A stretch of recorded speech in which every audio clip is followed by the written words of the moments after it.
Cek, apakah suara saya masuk? Oke, seharusnya masuk ya, saya lihat.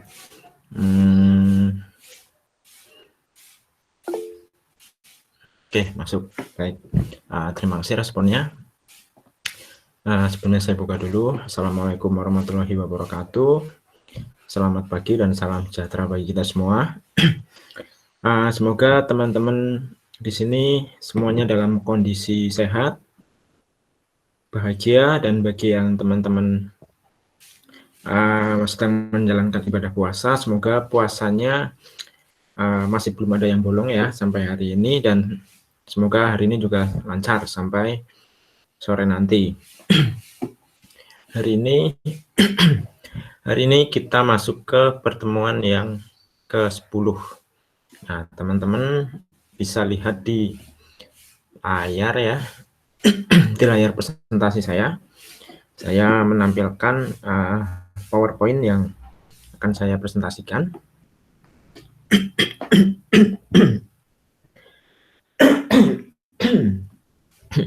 Oke, jadi di PowerPoint ini untuk sesi teorinya saya akan membahas tentang tentang session dan iset versus empty gitu ya. Ada dua buah fungsi, namanya fungsi iset dan fungsi empty yang akan dibahas. Dan untuk CRUD-nya secara teori minggu kemarin ya, pertemuan 9 kita sudah bahas semua secara teori, tapi nanti secara praktikumnya kita akan masih membuat delete sama update-nya ya, yang kemarin pertemuan kemarin itu masih belum diselesaikan gitu. Oke, sebelumnya saya sapa dulu teman-teman dari kelas B yang sudah masuk. Oke, cukup banyak ya, tapi belum semua. Oke, nggak apa-apa. Jadi pertemuan meetup online ini juga sebenarnya tidak saya wajibkan harus semuanya bisa hadir ya, karena teman-teman pasti di tempat tinggalnya masing-masing belum tentu memiliki kondisi koneksi internet yang bagus gitu. Jadi pertemuan ini saya rekam, jadi nanti setelah pertemuan ini selesai saya upload ke YouTube dan nanti saya update linknya di e-learning gitu. Dan rekaman ini juga nanti akan dipakai oleh kelas lain gitu ya. Jadi nanti ketika kelas lain itu sesi meet up-nya, sesi pertemuan online-nya itu hanya untuk sesi tanya jawab dan diskusi. Jadi untuk sesi presentasinya nanti kelas lain tinggal melihat dari video presentasi dari kelas ini gitu. Nah, nanti bagi kelas B kalau misal butuh tanya jawab dan interaksi boleh gabung di kelas yang lainnya. Jadi sekalipun nanti meet up-nya adalah meet up untuk kelas C dan kelas A, nanti teman-teman kelas B boleh ikut masuk, boleh ikut tanya jawab di pertemuan online itu. Oke, apalagi ya? Udah cukup sih ya. Jadi itu yang saya sampaikan. Nah, kita mulai masuk ke pertemuan yang 10. Kita akan membahas tentang session. Daftar pustaka yang saya gunakan masih dari W3School/PHP. Jadi di W3School ini teman-teman bisa banyak mempelajari hal tentang PHP. Di PHP itu terdapat banyak sekali fungsi-fungsi yang tentunya tidak dapat saya jabarkan satu persatu melalui perkuliahan ini ya, karena fungsinya sangat banyak sekali. Jadi saya hanya menjabarkan fungsi yang memang umum kita pakai dalam perkuliahan ini. Nah, nanti teman-teman jika ingin lebih dalam lagi mengenal fungsi-fungsi apa saja yang ada di dalam PHP, teman-teman bisa eksplor sendiri. Nah, contohnya itu yang pertemuan kemarin yang untuk menampilkan jumlah total mahasiswa. Untuk menampilkan total jumlah mahasiswa, itu mungkin teman-teman banyak yang pakai menggunakan query, jadi menggunakan count ya, karena memang di tugasnya itu saya juga mengarahkannya dengan count. Tapi selain itu, di fungsi PHP-nya sendiri itu juga memiliki fungsi untuk menghitung total sebuah row, menghitung total sebuah data. Itu ada di fungsi di PHP-nya. Oke, itu salah satu contohnya ya. Jadi fungsi PHP itu bisa mempermudah suatu hal yang memang kalau dilakukan manual itu harus menggunakan query, tapi dengan fungsi PHP itu bisa dilakukan tanpa query. Itu salah satunya. Oke, ini saya approve dulu beberapa teman yang masuk yang menggunakan akun di luar ATI Telkom. Kalau yang menggunakan akun di luar ATI Telkom itu harus saya approve dulu. Oke. Oke, saya lanjut lagi. Masuk ke slide berikutnya, yaitu tentang session. Jadi apa itu session ya? Mungkin teman-teman ada yang sudah pernah belajar tentang session, tapi kalau yang belum pernah, saya akan jelaskan deskripsinya. Jadi session itu adalah merupakan data yang disimpan di dalam suatu server yang sifatnya itu global. Oh, sebentar. Yang sifatnya, sebentar. Kenapa ganti ya? Ini. Yang sifatnya global. Di mana data tersebut spesifik merujuk ke user atau klien tertentu. Jadi globalnya itu adalah global yang merujuk ke salah satu user saja. Jadi ketika dua orang mengakses sebuah website, lalu dia menggunakan sebuah session itu isinya masing-masing user itu berbeda, tidak akan sama. Jadi dia fokus hanya ke user atau klien tertentu. Nah, salah satu contoh penggunaan session yang paling populer itu adalah digunakan untuk proses login. Kenapa seperti itu? Teman-teman tahu ya, ketika seorang user itu login ke sebuah website, itu loginnya hanya pada browser yang dia buka saja. Ketika user itu membuka dengan browser lain, maka dia harus login lagi. Jadi status loginnya itu tidak disimpan di database, tapi disimpannya di session. Seandainya loginnya itu disimpan di database, berarti ketika seorang user itu login, maka kalau dibuka di website lain pasti sudah login juga gitu kan, karena datanya tersimpan di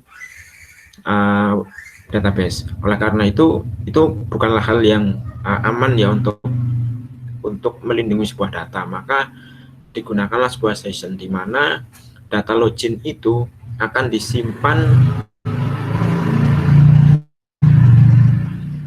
disimpan pada browser itu saja, dan disimpannya pun juga tidak lama. Jadi ada waktu tertentunya di mana nanti session itu akan hilang dengan sendirinya. Makanya teman-teman kalau login di sebuah website itu terkadang sudah login, tapi dalam waktu kurun tertentu walaupun tidak melakukan logout, itu akunnya sudah terlogout sendiri. Nah, itu karena session itu memiliki durasi dalam penyimpanannya. Jadi tidak selamanya data disimpan. Nah, di sini PHP itu akan mengingat bahwa user tersebut telah login. Contoh, misalnya ketika kita login pada Google, maka setiap kali kita membuka layanan Google seperti Google Mail, Google Drive, dan lainnya, di tab yang berbeda ya, bukan browser yang berbeda, kita akan selalu dalam keadaan login. Kecuali kita buka dengan browser yang berbeda, gitu ya. Nah, contoh lain, ketika sebuah web e-commerce itu ketika kita memasukkan sebuah barang ke keranjang belanja, sekalipun kita sudah berpindah halaman, barang yang masih di keranjang itu tidak hilang gitu ya. Jadi sekalipun halamannya di refresh, barang itu masih terekam. Tapi terekamnya bukan di database, terekamnya itu di session. Nah, mengawali session, jadi sebuah session itu akan bekerja jika kita sudah memanggil sebuah fungsi dengan nama session start. Ini ya. Ini adalah fungsi yang wajib dipanggil ketika kita ingin menggunakan variabel session. Jadi untuk memulai sebuah eksekusi session pada server dan kemudian menyimpan pada browser. Dengan instruksi ini menunjukkan pada saat session dimulai. Semua session akan didaftarkan dan selanjutnya akan disimpan. Penyimpanan ini terjadi sampai jangka waktu tertentu. Session bisa hilang jika cookies browser dihilangkan, gitu ya. Jadi kalau kita ingin menghilangkan session secara manual, gitu ya. Sini walaupun session itu bisa hilang dalam jangka waktu tertentu, tapi session juga bisa dihilangkan secara manual dengan kita menghapus cookiesnya, cookies yang ada di browser. Gitu ya. Nah, start session ini harus diletakkan pada baris code nomor 1.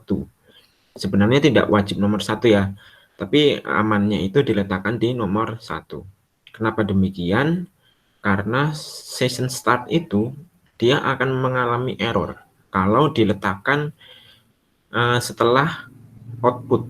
Jadi setelah ada output baru memanggil session, maka akan terjadi error. Di idealnya session itu dipanggil di baris nomor 1 dalam sebuah halaman.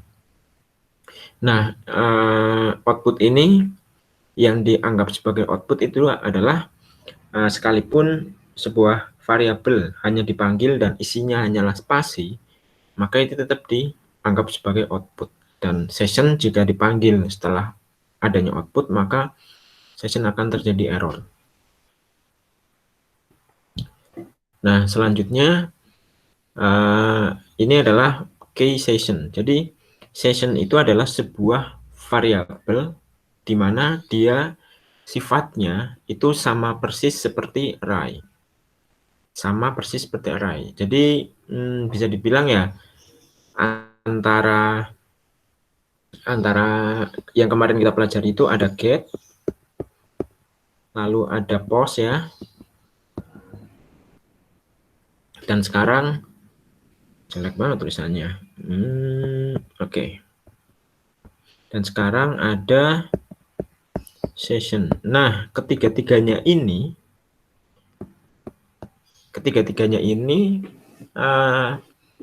adalah variabel yang sifatnya super global. Super global dan dia memiliki karakter array.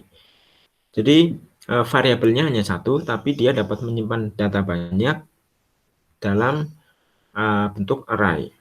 Nah, dia pun juga super global. Super global itu berarti data dapat diakses dari berbagai halaman. Hanya saja bedanya kalau get dan session ini, kalau get dan post ini datanya tidak tersimpan. Jadi ketika terjadi reload sebuah halaman, datanya sudah hilang.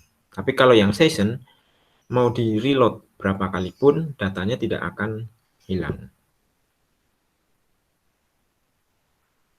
Gitu ya. Nah, jadi karena session ini dia adalah array, maka session akan memiliki key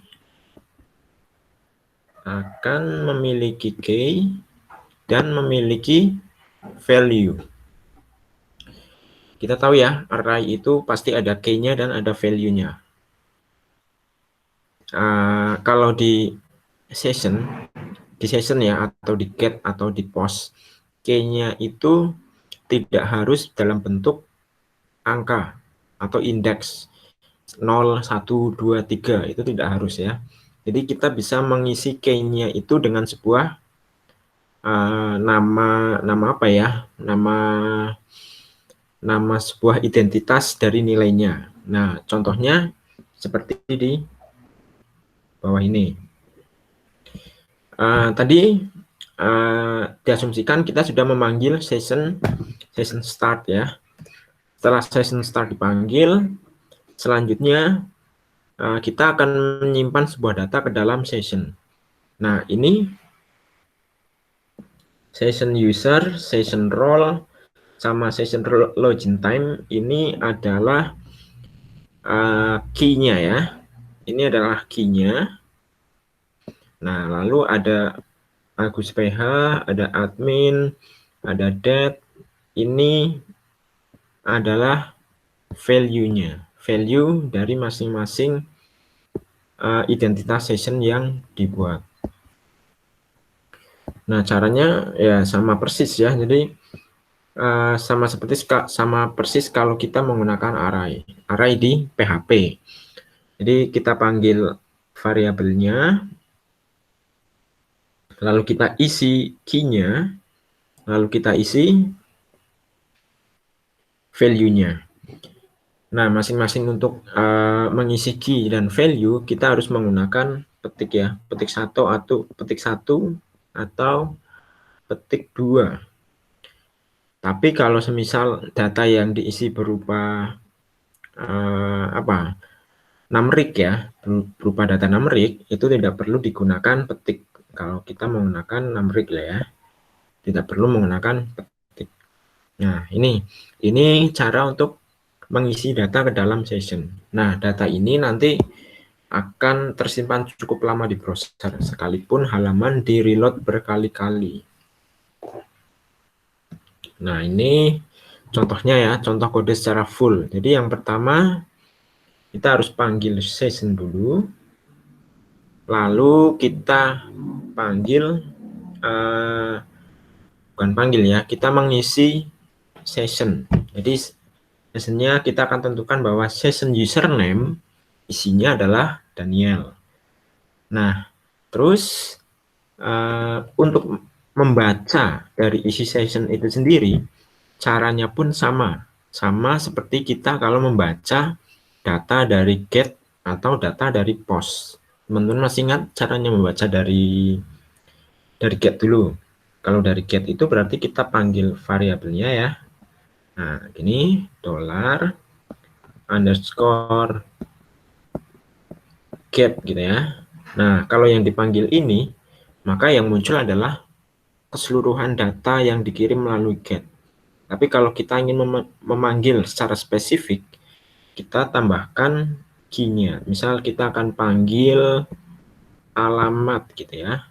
Nah, gini, alamat. Nah, ini nanti yang muncul adalah hanya data alamatnya saja.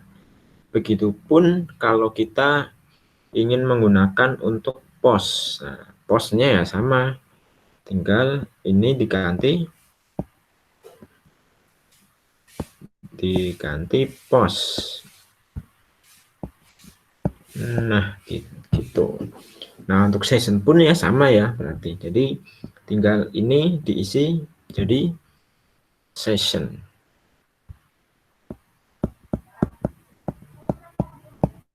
Nah, gini ya. Sama ya. Seperti ini. Nah, selanjutnya jadi kita tadi sudah belajar bagaimana memasukkan data ke session dan sudah belajar bagaimana cara memanggil isi dari session itu. Selanjutnya, ini masih contoh ya. Ini masih contoh penggunaan session. Ini session startnya. Nah, session pun juga dapat dipanggil dalam posisi if. Nah, di sini ada iset. Iset itu apa? Nanti kita akan belajar tentang iset. Jadi iset dan empty itu nanti akan sangat sering kita pakai dalam kita melakukan sebuah validasi. Jadi tujuannya untuk melakukan validasi. Oke, kita akan belajar nanti untuk isetnya. Oke, kita masuk lagi ke session unset. Jadi apa itu unset? Unset itu adalah digunakan untuk menghapus data session pada PHP. Jadi ini sama seperti kalau kita ingin menghapus sebuah variabel, yaitu menggunakan perintah unset. Nah, cara hapusnya udah simpel sekali, tinggal panggil saja unset, lalu kurung buka, kita panggil session, kita panggil session dan key-nya, maka nanti key dan value itu akan hilang. Kalau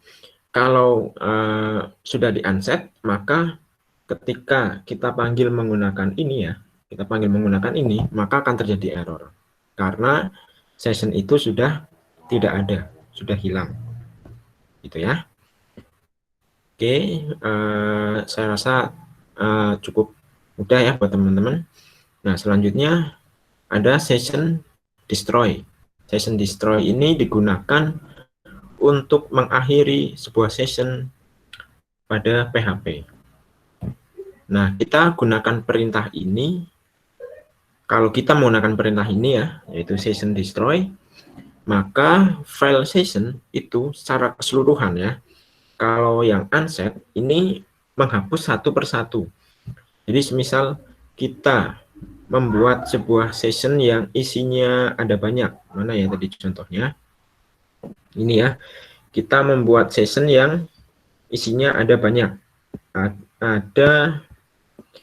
Ada tiga session ya. Nah, kalau kita menggunakan unset, maka yang terhapus hanya salah satu saja, salah satu yang di unset.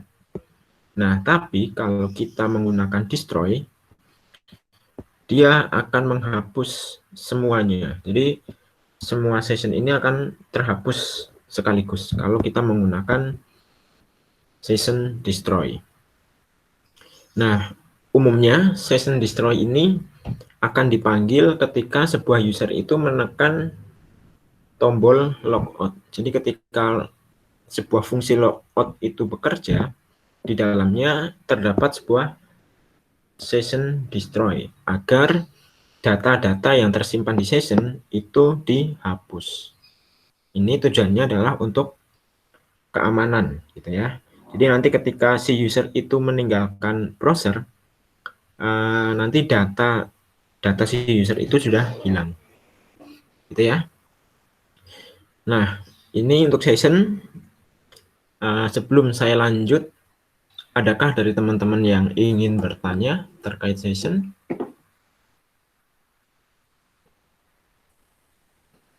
Saya lihat aman semua ya. Tidak ada yang open mic. Oke, berarti aman. Oke, kalau tidak ada yang ingin ditanyakan, saya lanjut lagi. Nah, selanjutnya kita masuk ke sesi iset PHP function ya, iset dan empty. Oke, ada yang belum. Oke, gimana Anissa Eva?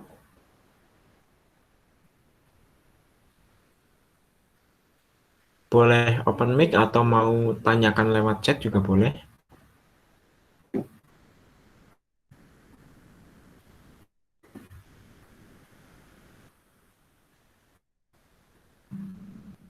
Gimana nih Anissa Eva? Oh, belum ada pertanyaan. Oke, saya kira belum paham gitu ya. Oke, kalau gitu saya lanjutkan ya. Masuk ke PHP function. PHP function di pertemuan berapa ya? Pertemuan yang ke 6, 7, ke-8 ya. Di pertemuan ke-8, waktu teman-teman belajar fundamental PHP, itu teman-teman juga sudah mempelajari bagian kecil dari function, yaitu membuat function sendiri atau menggunakan function yang sudah ada. Nah, function yang sudah ada itu ada banyak sekali ya dari PHP, seperti yang saya jelaskan tadi di awal. Saya tidak mungkin bisa memaparkan satu persatu function itu, jadi nanti teman-teman silahkan di bagian di bagian W3 school. Bentar ya, saya coba buka.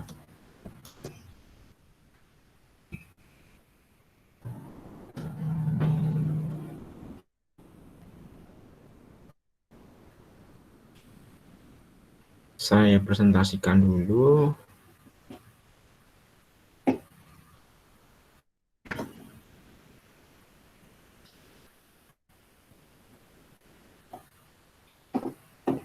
Oke, ini.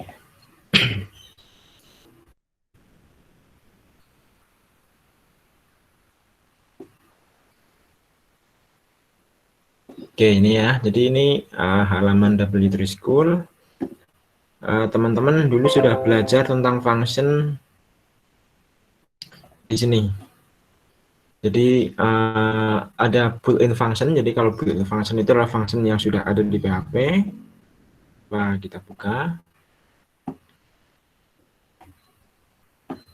Nah, ini ada banyak sekali ya fungsinya. Ini masih per grup. Jadi ada array, ada tentang array, kalender, ada date.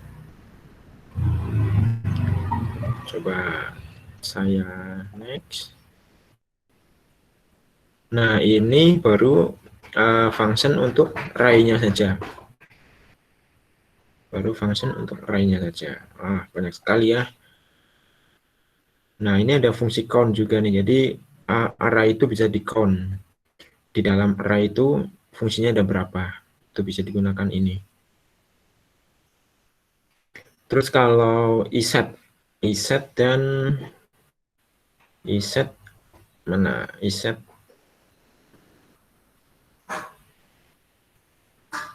di mana ya? Saya bisa temukan iset. Saya browse saja. Coba iset PHP. Nah, ini. Nah, ini iset PHP. Nah, ini ya, fungsinya ada banyak sekali. Ini masuk ke variable handling. Jadi iset dan empty itu masuk ke kategori variable handling. Jadi untuk menangani sebuah variabel. Nah, ini empty. Jadi variable handlingnya ada banyak sekali ya. Coba kita lihat. Nah, ini masing-masing ada keterangannya sendiri. Nah, nanti teman-teman boleh mengeksplor ya kalau pengen melakukan sebuah handling sebuah variabel, bisa menggunakan berbagai macam ini. Misal ini ada bool file. Dia deskripsinya adalah mengembalikan nilai dari variabel boolean gitu ya. Jadi returnnya itu bisa true atau false. Terus nah ini empty ini akan melakukan pengecekan apakah variabel kosong. Terus ini ada isArray, dia akan mengecek apakah variabel itu berupa array. Ini mengecek variabel itu apakah berupa boolean. Terus ini mengecek apakah konten dari variabel ini dapat dipanggil sebagai fungsi. Ya, banyak sekali. Kalau yang iset mana? Iset. Nah, iset ini melakukan pengecekan apakah variabel itu sudah diset. Jadi dideklarasi and not null gitu ya. Jadi untuk mengecek sebuah variabel itu ada atau tidak gitu. Nah, ini. Oke, saya masuk lagi ke PowerPoint-nya.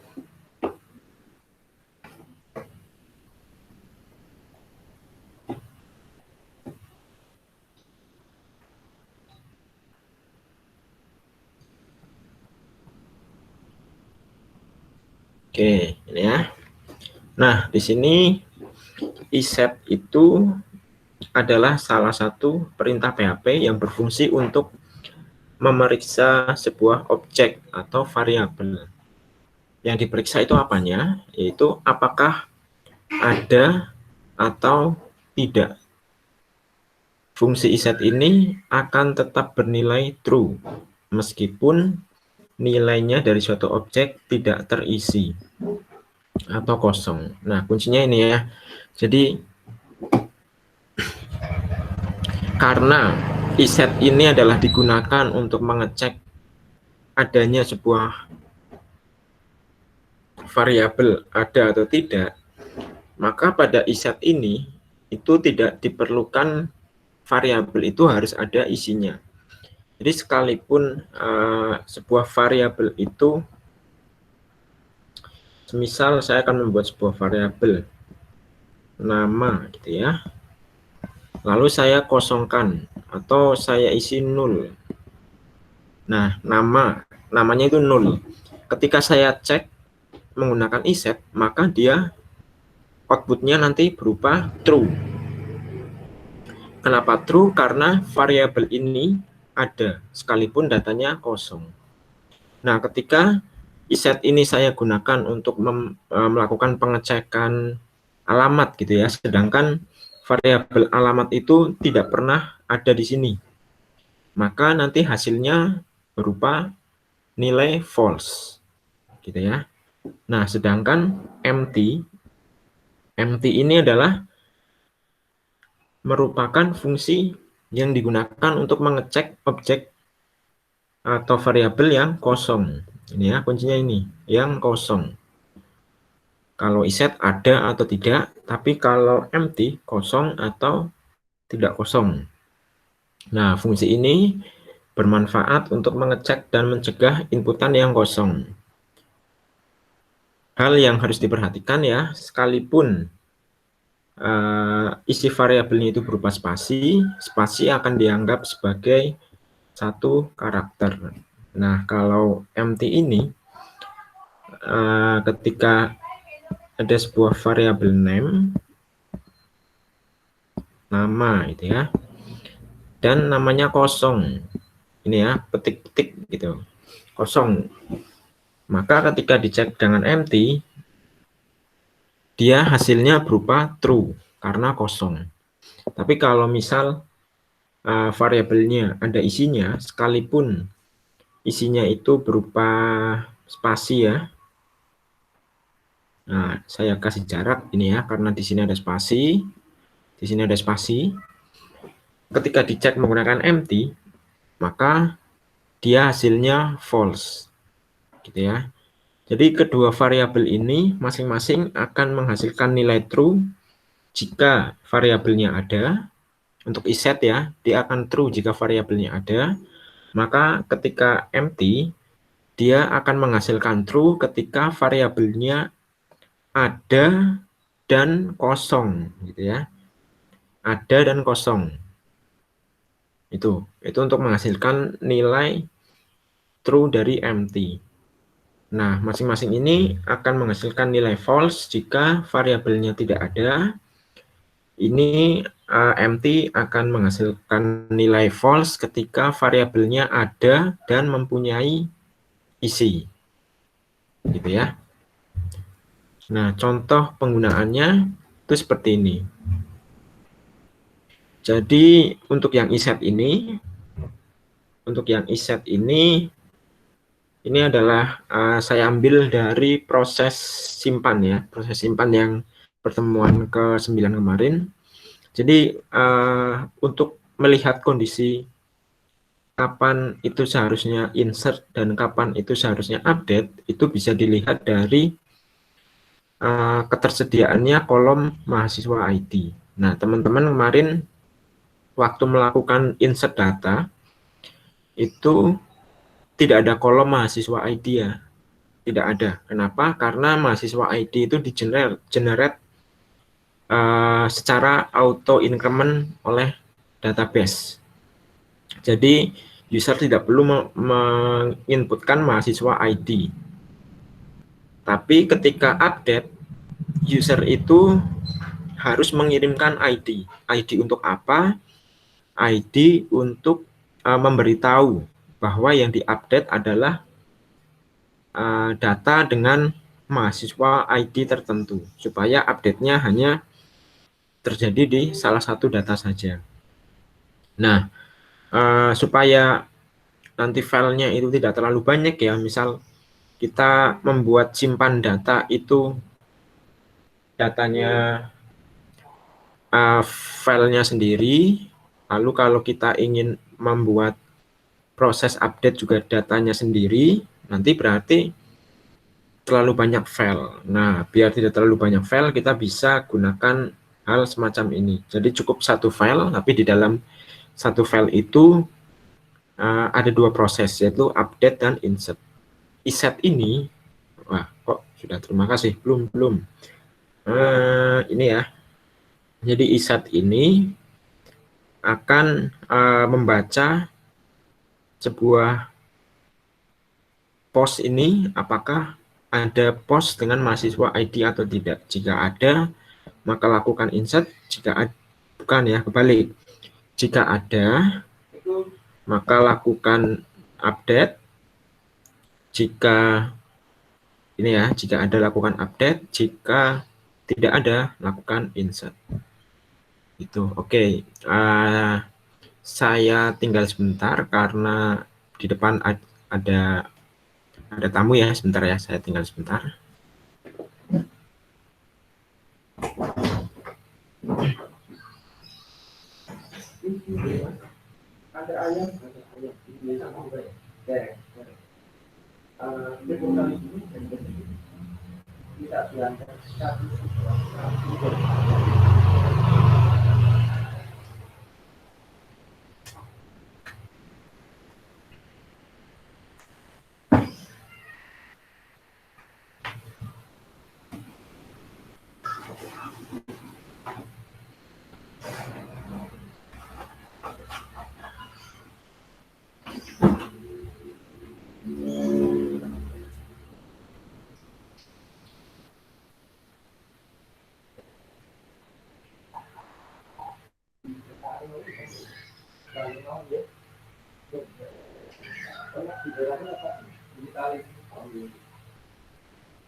Oke, maaf karena memang kondisinya di rumah ya.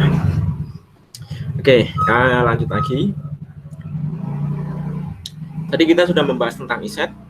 Selanjutnya kita akan membahas tentang empty. Ya, nah empty ini bisa juga kita pakai untuk memberikan kondisi kapan dia update, kapan dia insert gitu ya. Nah, empty ini ketika ini akan membaca jika ada tanda serunya, berarti apa teman-teman? Jika ada tanda serunya berarti kebalikannya ya. Kalau empty itu adalah kosong, kalau ada tanda serunya berarti tidak kosong. Jadi if di sini berbicara jika nilai dari mahasiswa ID ini tidak kosong, gitu ya. Jika tidak kosong, maka lakukan update. Tetapi jika kosong, maka dia akan masuk ke else dan melakukan proses insert data, gitu ya. Nah, dalam penggunaan empty ini, teman-teman harus hati-hati. Kenapa?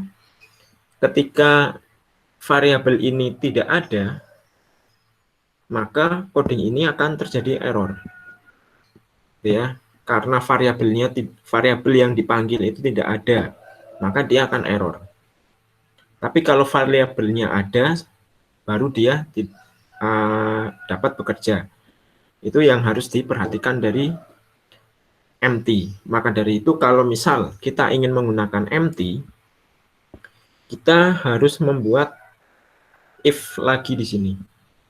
Kita harus membuat if lagi di sini. If-nya itu adalah berupa iset.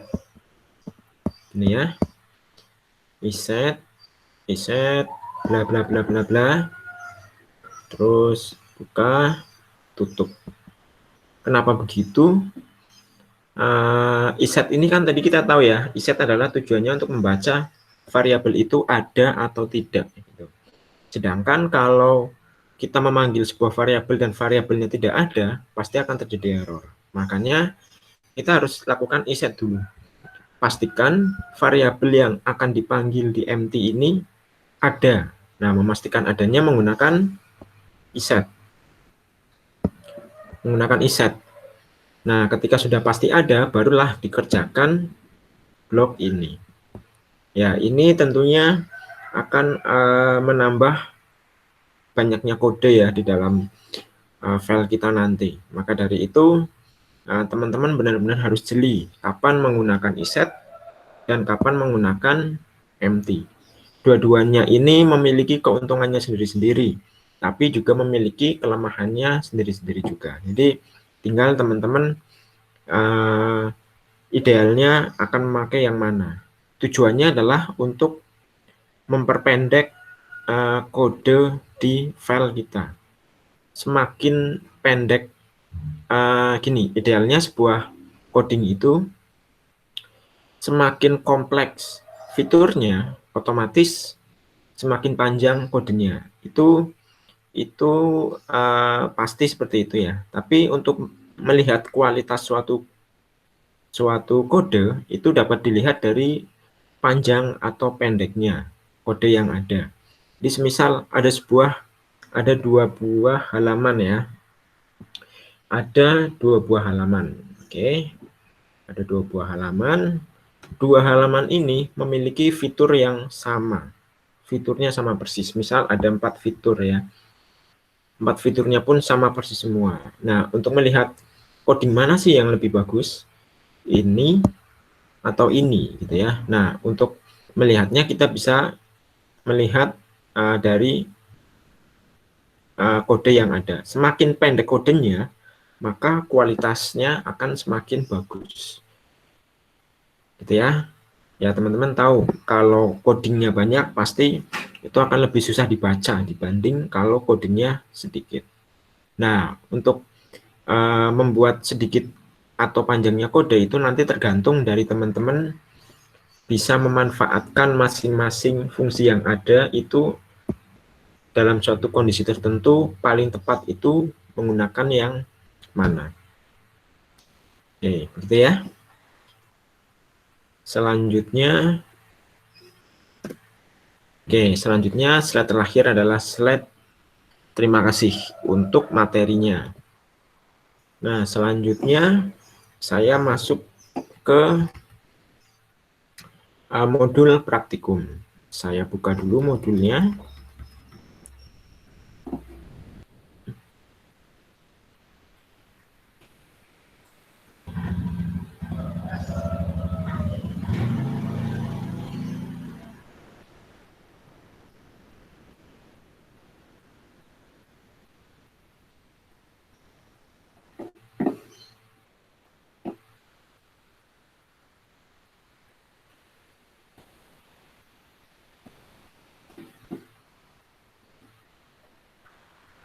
Modul praktikum gimana?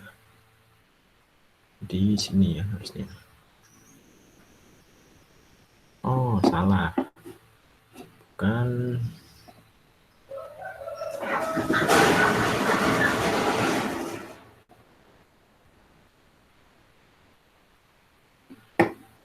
Modul praktikum. Oke, ini.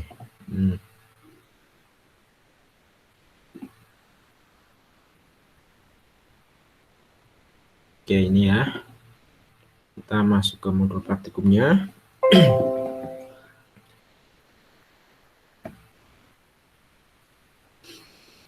Nah, di modul praktikum ini kita akan mulai mempraktikkan. Yang pertama adalah kita mempraktikkan tentang session. Lalu ini tambahan, yaitu ada upload image ya. Lalu selanjutnya kita masuk ke CRUD.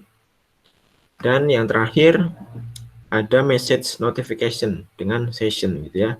Jadi nanti session di sini kita belum memakai untuk login ya. Sessionnya di sini kita akan implementasikan untuk memberikan notifikasi ketika sebuah proses sudah berhasil dilakukan.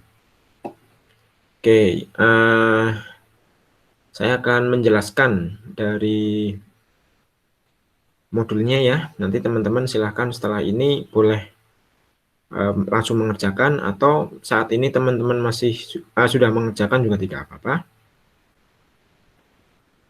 Oke, yang pertama pastikan SAM-nya aktif, koneksi internetnya sudah, lalu aplikasi MySQL Workbench-nya juga dibuka, text editornya juga dibuka, gitu ya. Nah, terus kita masuk ke 10.2, yaitu tentang session. Kita akan bekerja di dalam practice 10. Jadi silahkan teman-teman buat practice 10. Lalu oh ya, practice 10 ini di dalam project ya. Jadi tambahkan folder baru di dalam project. Lalu di dalam practice 10 itu buat file baru dengan nama session rate. Nah, session rate ini nanti akan digunakan untuk membaca session. Terus pada bagian ini juga nanti akan diimplementasikan penggunaan iset dan elvis. Oh ya, elvis operator ini tertinggal ya, tadi belum saya jelaskan. Elvis operator itu teman-teman juga bisa lihat di W3 School. Nah, saya presentasikan.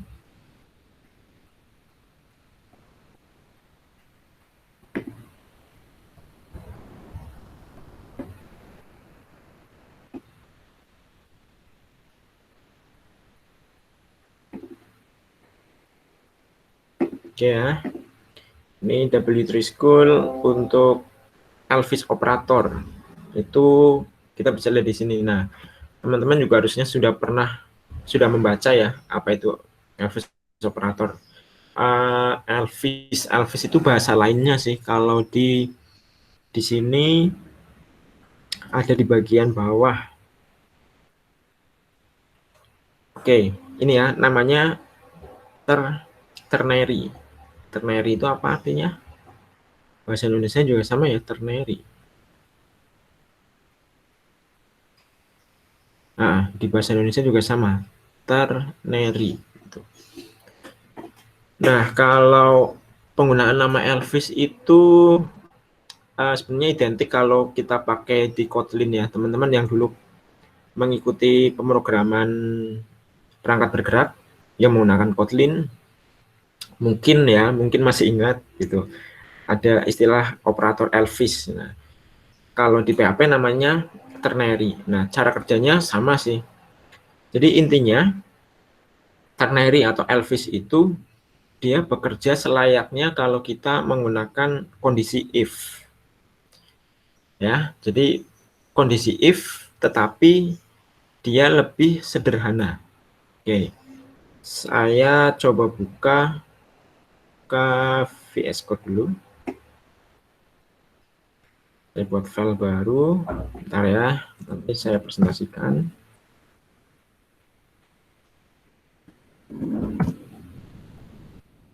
Oke.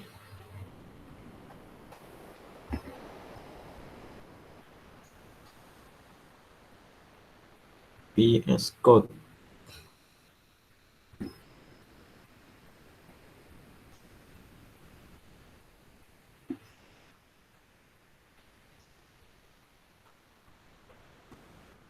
Saya besarkan.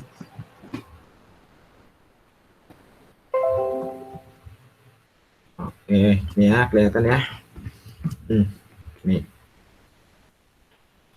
Ini cara kerjanya Elvis itu atau ternary ya, seperti ini. Kita buat PHP-nya dulu. Terus kalau kita menggunakan if itu kan seperti ini. Misal buat variabel angka gitu ya. Angka sama dengan 3. Kalau kita akan mengecek apakah angka sama dengan 3, maka kita bisa gunakan if angka sama dengan 3. Jika angka sama dengan 3, maka tampilkan angkanya 3 loh. Tuh. Kalau else-nya kita tampilkan angkanya bukan 3 ini kalau menggunakan if ya. Kalau menggunakan if itu berarti berapa baris ini? 1 2 3 4 5 6 baris. Nah, if ini juga sebenarnya bisa kita singkat lagi. Kalau di dalam if-nya itu hanya menggunakan 1 baris, kita boleh hapus ini. Kita boleh hapus ini. Ya.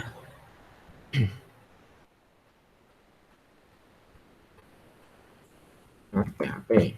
Ini.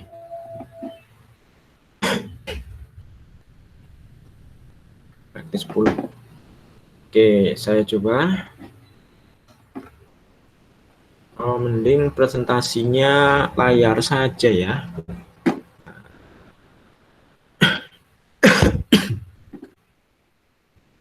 Presentasi seluruh layar. Oke.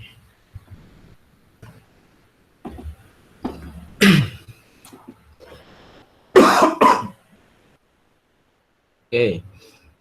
Saya coba panggil mana? Sini. Localhost practice 10. Jadi namanya tes.php. Dan muncul adalah angkanya 3 ya, karena memang 3. Kalau kita lihat seperti ini memang 3.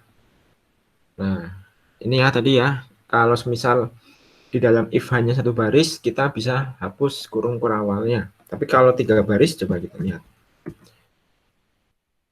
Hasilnya error, karena dia 3 baris. Kalau 3 baris, kita harus tambahkan ini. Nah, else-nya karena masih 1 baris, maka boleh kosong. Tapi kalau di else-nya juga 2,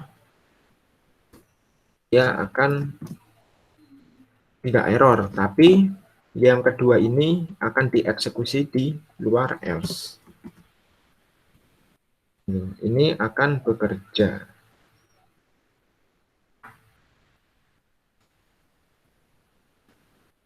Ya, angkanya 3 loh. Terus ini angkanya 3 loh lagi ya, karena ini 2 kali. Terus yang ketiga, angkanya bukan 3, dia menjalankan yang ini. Maka dari itu kalau else itu, kalau banyak, kita harus tambahkan kurung kurawal. Nah, seperti ini. Nanti baru yang ini tidak bekerja. Nah, tadi kembali ke apa tadi namanya? Ini. Ternary ya. Nah, kalau ternary itu kita bisa menyederhanakan if ini menggunakan ternary. Dengan ternary kita bisa panggil echo gitu ya. Echo, kita akan mengecek apakah angkanya sama dengan 3. Cukup kita buat seperti ini, lalu angka sama dengan 3. Ini sudah diibaratkan kita membuat if. Nah, terus bagaimana kita melihat true sama false ya? Kita tambahkan tanda tanya. Jadi mungkin tanya di sini ini if ya, mungkin ya, ibaratnya if ya. Angka 3, jika angka sama dengan 3, maka true-nya adalah yang di depan. Ini adalah kondisi true, lalu yang belakang adalah kondisi false. Nah, kalau true, maka munculkan angkanya 3. Kalau false, munculkan angkanya bukan 3. Yang 3, yang if ini saya komen ya. Nah, dengan menggunakan ternary, if else-nya itu hanya 1 baris saja. Kalau kita running, oke, muncul angkanya 3. Terus ini saya ganti jadi 4. Maka yang running yang dipanggil adalah ini ya, angkanya bukan 3. ya. Simpel sekali ya. Jadi ini sama seperti if else tapi lebih sederhana, yaitu cukup satu baris. Ya, tapi tentunya jika di dalam if else-nya nanti ada banyak yang dipanggil, itu tidak bisa ya. Ternary ini hanya digunakan jika memang if else-nya itu sederhana seperti ini. Jadi kita tidak perlu repot-repot membuat sebuah kode yang panjangnya 6 baris. Cukup menjadi satu baris saja. Oke, itu ternary atau Elvis gitu ya. Kita kembali lagi ke modulnya. Nah, benar ini kan ya ini nggak apa-apa. Oke. Naik ke atas. Nah, naik ke atas lagi. Nah, ini ya, jadi penggunaan iset dan Elvis akan kita pakai di session. Nah, ini untuk membuat read datanya, ini masih tampilan HTML biasa ya, normal. Terus selanjutnya tahap keempat, kita membuat file baru yang bernama session process.php. Oh, ini C-nya 1 ya, jangan C-nya 2. Atau silakan nanti teman-teman menyesuaikan. Kalau mau C-nya 2, berarti di sini harus C-nya 2 juga ini. Oke, ini ada typo, nanti saya update. Session prosesnya ya, C-nya 1. Nah, tadi kita sudah membuat ini. Di dalam body, kita tambahkan form. Nah, formnya ini, nanti action-nya, nanti input ini akan dikirim ke session process dengan metode post. Kolomnya ada kolom input session 1, sama ada kolom input session 2. Nah, terus seperti apa isinya dari session process? Session process ini, di sini buat file baru dengan nama session process. Oke, kalau ini benar ya, C-nya 1. Session process ini akan menangkap data yang dikirim oleh session thread, jadi ya. Data ini akan ditangkap di sini. Nah, seperti yang tadi dijelaskan di awal, harus ada session start. Lalu kalau kita ingin menyimpan session, tinggal panggil session. Mau disimpan di key yang mana, tinggal ditulis di sini. Ini nama key-nya adalah session tersimpan 1 sama session tersimpan 2. Terus selanjutnya supaya tadi kan kita sudah membuat inputannya ya. Sekarang di session thread itu kita tambahkan kode ini untuk membaca session yang sudah tersimpan ini. Kita panggil, tinggal memanggilnya tinggal session nama key-nya. Nah, di sini kita menggunakan iset dan ternary gitu ya. Kalau di contoh yang ini kan if-nya itu jika angka sama dengan 3. Tapi kalau yang di sini menggunakan jika session tersimpan 1 iset ada gitu ya. Jika session tersimpan 1 ada, maka tampilkan session itu. Ya, kita bisa lihat di sini. Bentar, saya lebih enak pakai ini saja.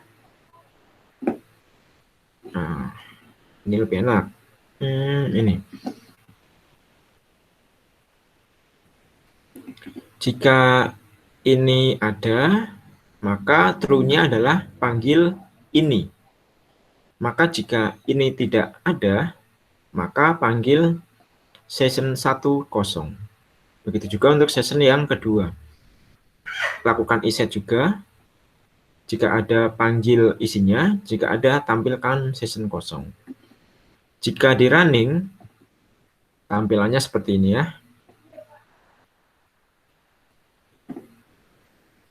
Tampilannya seperti ini. Bentar. Oke. Terus yang ke-8, kita sudah dapat menampilkan isi session. Selanjutnya yang ke-8, kita akan menambahkan 3 buah tombol, di mana 3 tombol itu akan digunakan untuk menghapus session 1, menghapus session 2 dan menghapus semua session sekaligus. Nah, session 1 ini nanti akan melakukan proses unset, lalu kalau yang hapus semua menggunakan session destroy.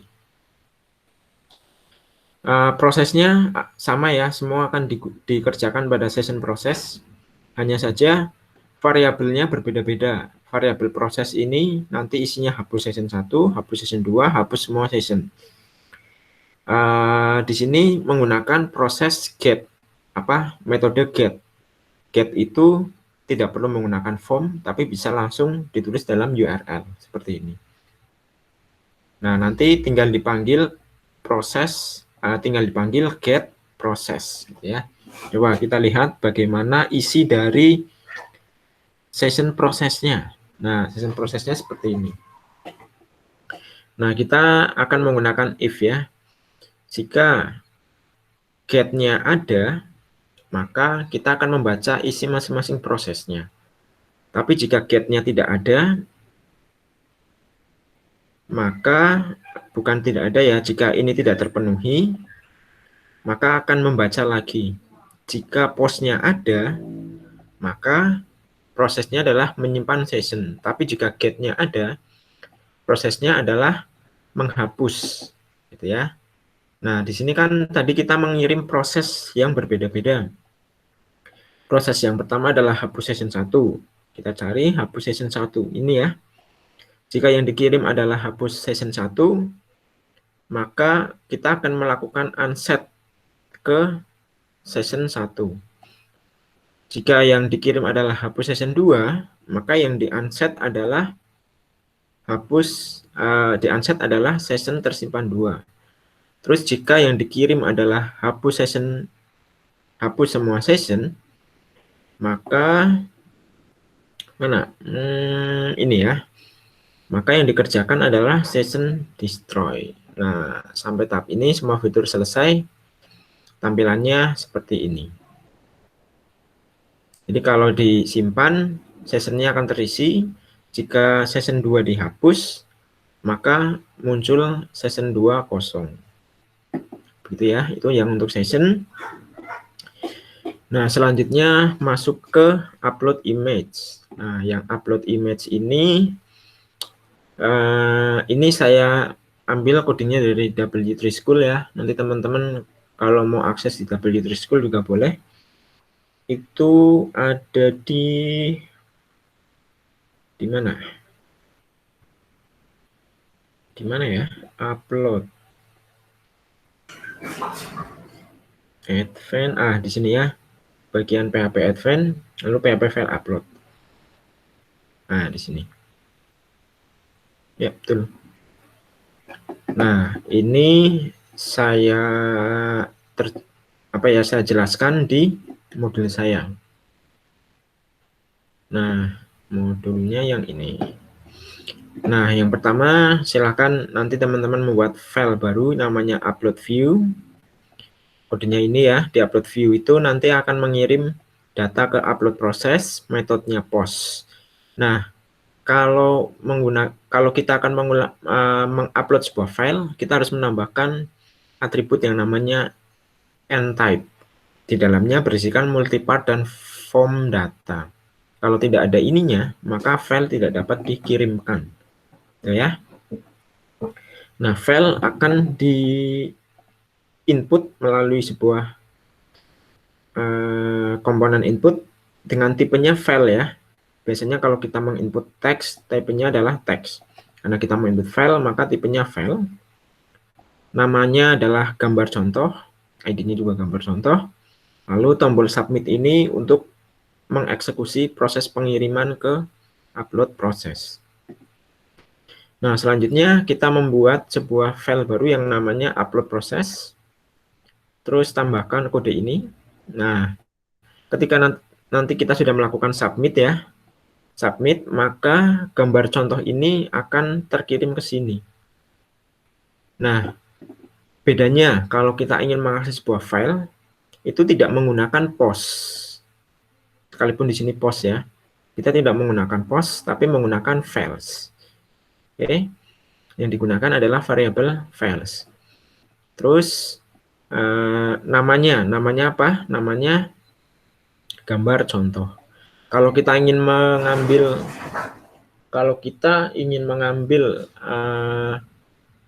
isi dari gambar contoh, maka di dalamnya kita tinggal panggil name saja, gitu ya. Jadi nanti di sini target dir ini adalah variabel untuk mengupload, bukan mengupload, ini foldernya ya, folder dari gambar yang diupload. Terus kalau target file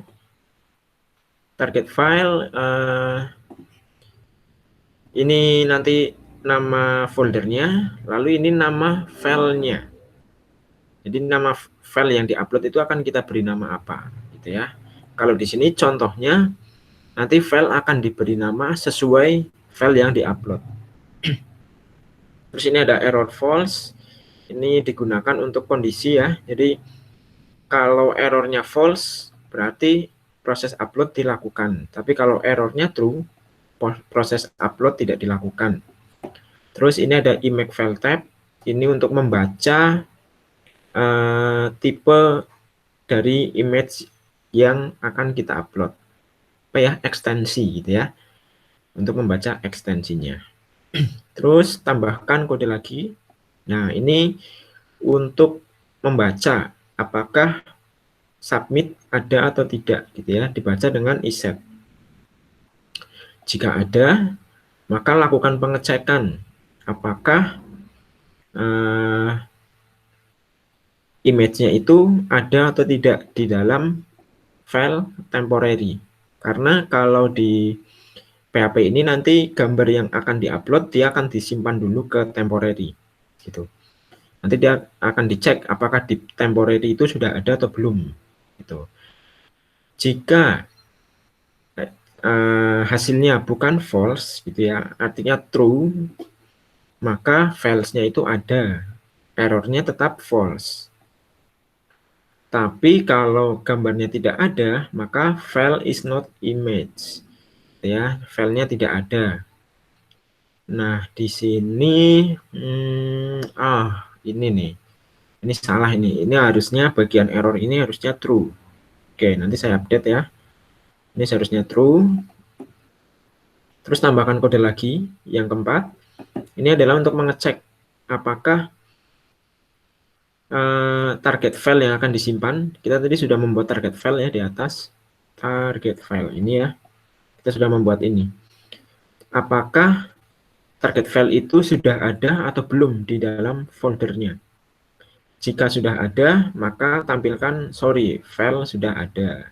Lalu errornya diubah menjadi true. Itu artinya kalau error true, jika errornya true, maka dia simpannya, uploadnya tidak bekerja. Terus yang kelima, lakukan pengecekan lagi.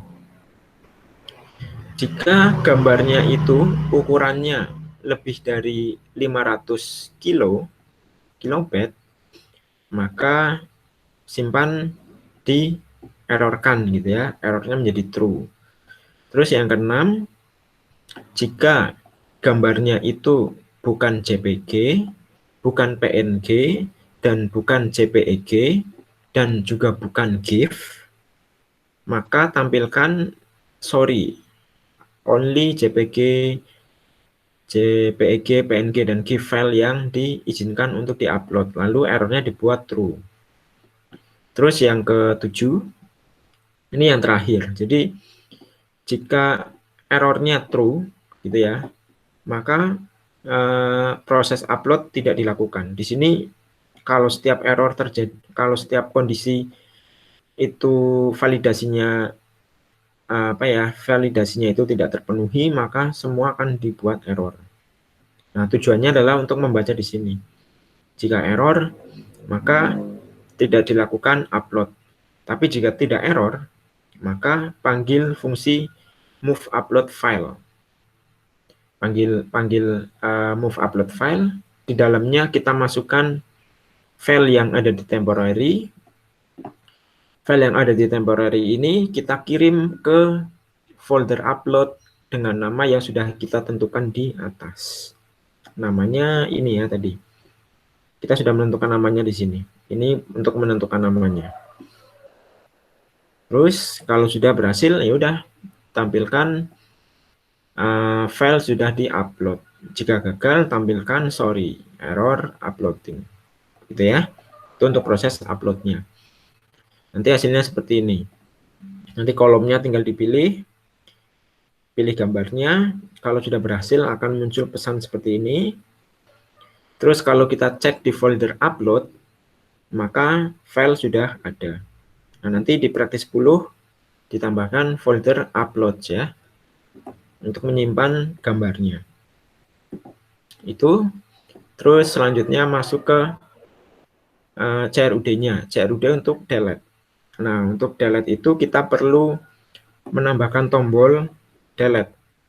Nah, tombol delete ini nanti saya akan menggunakan sebuah library yang namanya Font Awesome.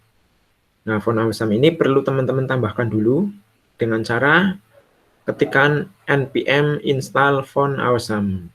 Kalau teman-teman lupa bagaimana caranya menggunakan npm gitu ya, teman-teman bisa buka kembali di modul 6.3.5.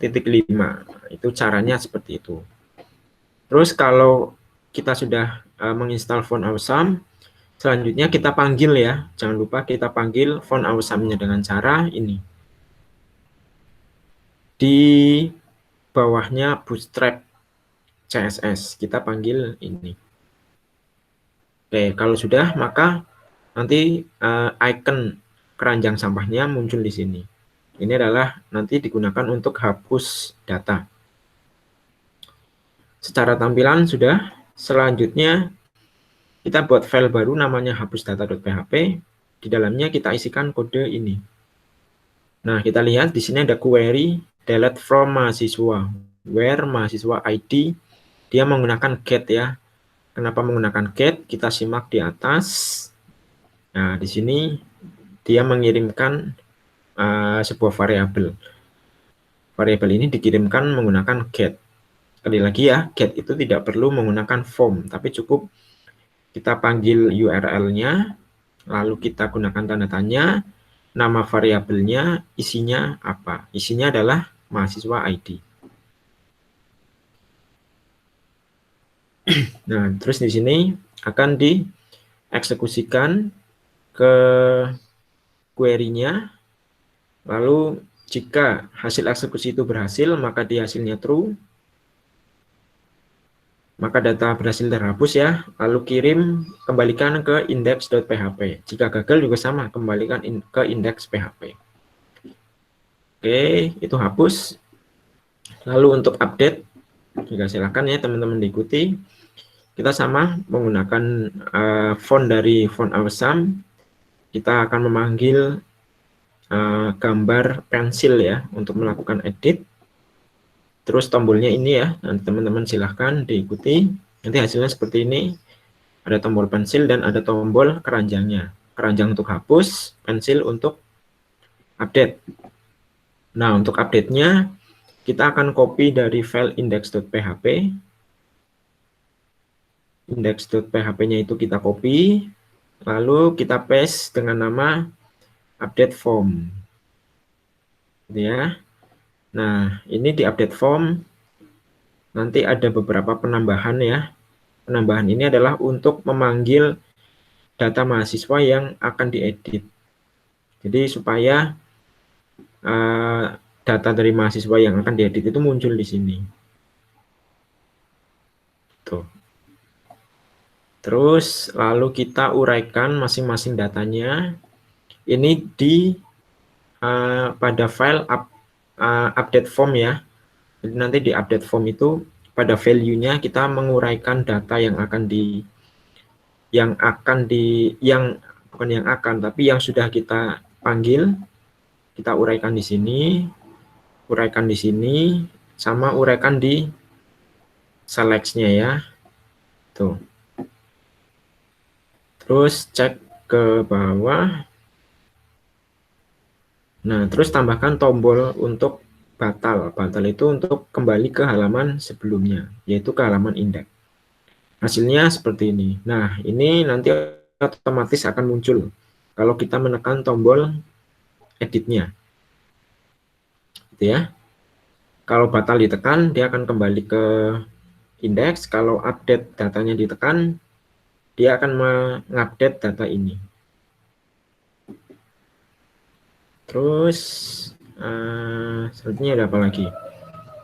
Oke, update datanya ini kan nanti kita akan proses menggunakan simpan data. Padahal simpan data itu sudah kita gunakan untuk insert ya. Maka dari itu di simpan data kita ubah kodenya. Jadi seperti ini. Ini kita nambahkan if iset jika seperti tadi ya yang di teori saya jelaskan. Jika ini ada maka lakukan update. Jika ini tidak ada maka lakukan insert. Oke, nanti teman-teman ikuti saja. Terus yang ke 10.6 ini adalah mengimplementasikan session untuk notifikasi. Jadi nanti di atas itu kan teman-teman ketika melakukan simpan, melakukan update, melakukan hapus, itu tidak ada pesan yang muncul ya. Jadi kita tidak tahu apakah data itu benar-benar sudah terhapus, terupdate, atau tersimpan gitu ya. Nah, fungsi dari implementasi session untuk notifikasi ini adalah untuk menampilkan datanya itu. Nah, caranya teman-teman tinggal ikuti modulnya, dibuat file baru namanya create message. Di dalam create message itu nanti kita akan membuat sebuah fungsi namanya create message juga ya. Lalu ada variabel text, type, sama icon. Terus masing-masing variabel ini kita masukkan ke session. Ini ya. Session. Terus kita akan membuat file baru lagi namanya read message.php. Di dalamnya kita isikan kode ini. Nah, kode yang atas ini akan mengecek jika session message-nya itu ada. Session message itu ini ya, session message. Jika message-nya ada, maka akan kita tampung ke variabel message. Terus kita unset, kita hapus session-nya. Session message-nya kita hapus kalau sudah kita tampung ke dalam variabel message. Terus variabel message itu akan kita tampilkan ke notifikasinya. Nah, di sini juga menggunakan Teneri ya, atau Elvis itu. Menggunakan iset. Jika true, maka tampilkan tipenya. Jika false, tampilkan kosong. Terus kalau yang show, jika true, tampilkan show-nya. Jika yang icon, jika true, tampilkan iconnya. Lalu untuk yang text, jika true, tampilkan text-nya. Dan jika false, semua tampilkan kosong. Oke, begini ya. Terus, nah, untuk notifikasi ini saya menggunakan komponen namanya alert dari Bootstrap. Teman-teman nanti boleh kalau mau implementasi melakukan modifikasi ya. Nah, ini seperti ini. Teman-teman silahkan nanti otak-atik sendiri. Hasilnya itu nanti seperti apa? Hasilnya seperti ini. Jadi ketika berhasil disimpan, maka akan muncul simpan data berhasil. Jika gagal akan muncul errornya. Jika ubah data berhasil seperti ini. Jika hapus data berhasil seperti ini. Nah, nanti teman-teman silahkan teruskan ya. Teruskan sampai sini. Include ini untuk memanggil create message-nya yang sudah kita buat di atas. Terus karena kita sudah includekan create message, maka kita dapat memanggil fungsi create message-nya. Nah, tadi di atas itu kan urutannya adalah text, type, dan icon. Nah, type masing-masing diisi. Text-nya adalah ini, ubah data berhasil. Tipenya adalah sukses. Iconnya adalah check. Nah, terus ini juga sama, kalau error, text-nya ini, tipenya danger, iconnya warning. Kalau simpan sama ya, simpan data berhasil, sukses, cek. Terus kalau error sama ya. Terus kalau hapus berarti pesannya adalah hapus data berhasil. Tipenya sukses. Ikonnya cek. Terus kalau error sama ya. Nah, begitu. Terus jangan lupa nanti di indeksnya, karena kita akan menggunakan session, maka kita harus memanggil session start. Terus karena kita tadi sudah membuat read message, maka kita tinggal panggil saja di sini. Read message. Nah, read message nanti kalau dieksekusi, hasilnya seperti ini. Nah, teman-teman bisa lihat hasilnya di sini ya. Nah, ini testing S kelas B simpan. Nah, ini ya hasilnya. Di sini muncul simpan data berhasil. Kalau mau saya update, ini ada tombol pensil. Nah, testing sudah muncul di sini. Kedua, update. Nah, ubah data berhasil. Di sini sudah berganti. Di sini sudah berganti.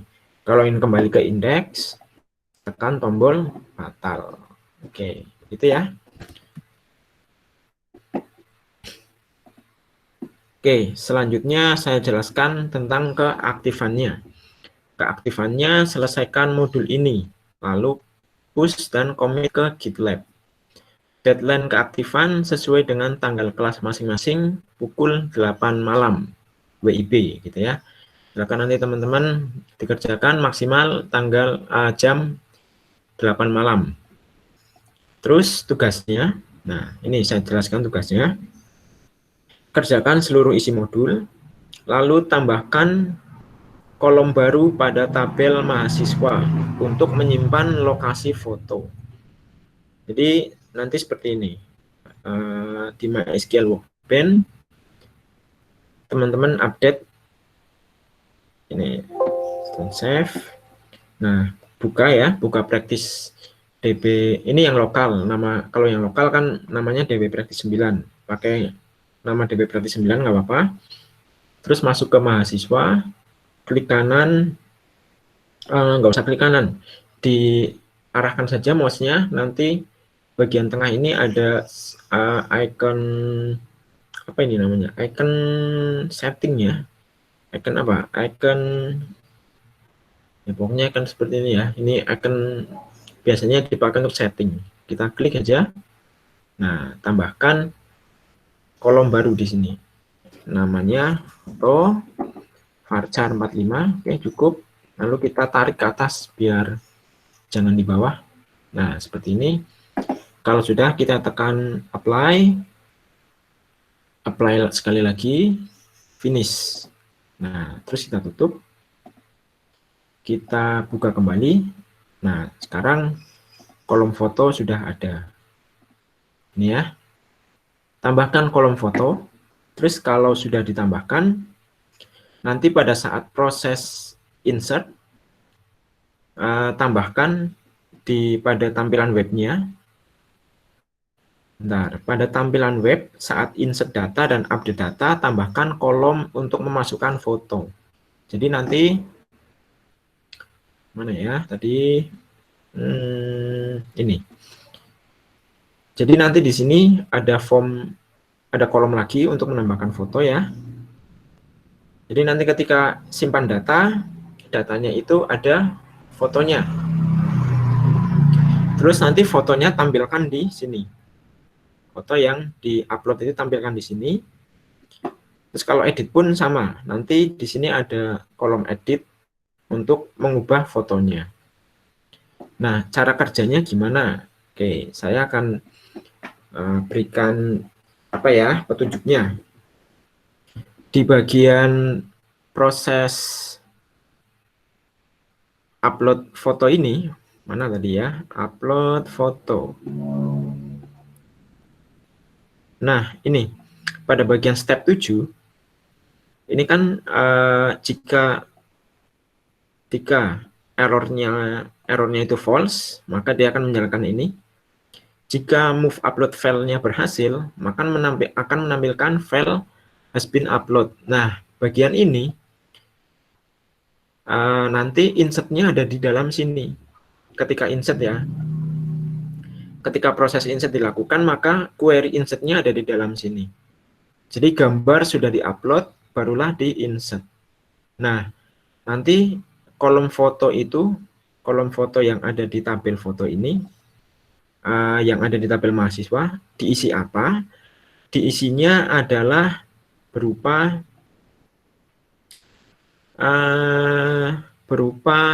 target file. Target filenya dimasukkan ke dalam foto. Oke, ini ya, target filenya dimasukkan ke dalam foto. Jadi nanti isi dalam foto itu adalah berupa lokasi penyimpanan dan nama fotonya di dalam foto ini. Di dalam foto ini. Berupa nama folder dan nama filenya. Terus bagaimana cara menampilkan gambarnya? Ya, menampilkan gambarnya ya gampang ya. Tinggal di read saja. Kalau sudah di select ya, di select, lalu tinggal diuraikan. Uraikan seperti kalau kita menguraikan string, tapi bedanya kalau kita menguraikan gambar berarti menggunakan komponen image ya. Untuk menguraikan gambar menggunakan komponen image gitu. Terus silahkan lakukan improvisasi. Jika sudah selesai, lakukan commit lalu push ke GitLab masing-masing. Upload filenya dan database-nya ke hosting. Nah, database yang di hosting pakai database yang pertemuan kemarin. Nanti tinggal ditambahkan kolom foto. Tutorial kalau teman-teman yang tertinggal bagaimana cara upload database ke hosting, itu caranya ada di video presentasi di pertemuan yang ke-9. Kumpulkan dalam bentuk link GitLab dan link web. Contohnya seperti ini ya. Tapi kalau yang di contoh ini, uploadnya masih belum saya masukkan ya. Tertinggal bagian uploadnya. Nanti saya upload juga untuk upload fotonya. Terus apalagi yang belum? Terlambatan pengurangan 30 poin, form ditutup pada H+3. Itu untuk tugasnya.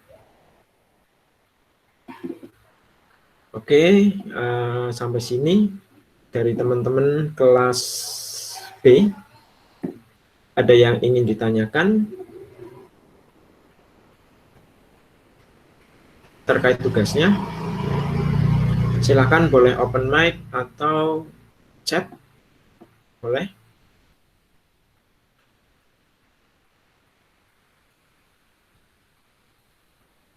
Atau mungkin beberapa teman-teman dari kelas C juga sudah ada yang masuk. Nggak apa-apa.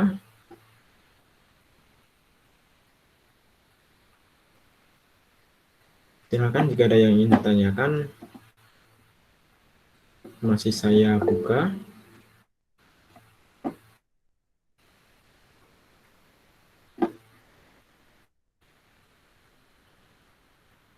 Oke, dari master file tidak ada ya.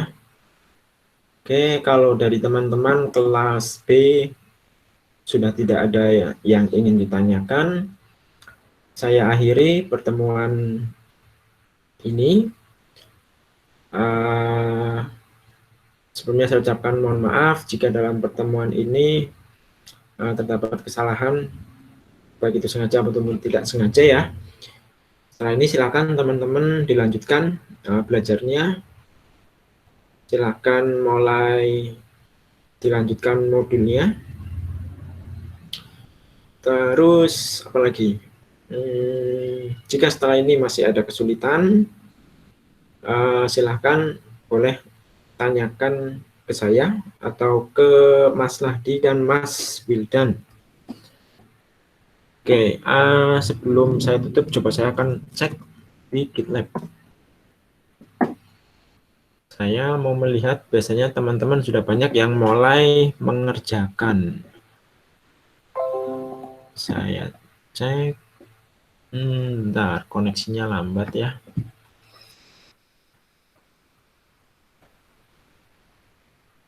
Ini dari last update. Last update berarti update yang terakhir ya. Oh, ini oke. udah mulai kelihatan yang sudah mulai komit. Fakih Abdillah, Reno, Bayu Dava, Trimega, Kevin, oke, banyak sekali yang sudah mulai mengerjakan, terlihat dari komitnya teman-teman. Kelas C ada juga, oke, bagus. Oke, terlahir dari Syahliana ya hari ini. Hari ini yang terlahir, yang pertama update dari Syahliana sampai Fakih Abdillah. Oke, mungkin yang udah mengerjakan dan belum komit juga pasti sudah banyak ya. Oke, itu dari saya. Saya ucapkan sekali lagi saya ucapkan terima kasih. Saya tutup untuk kelas B.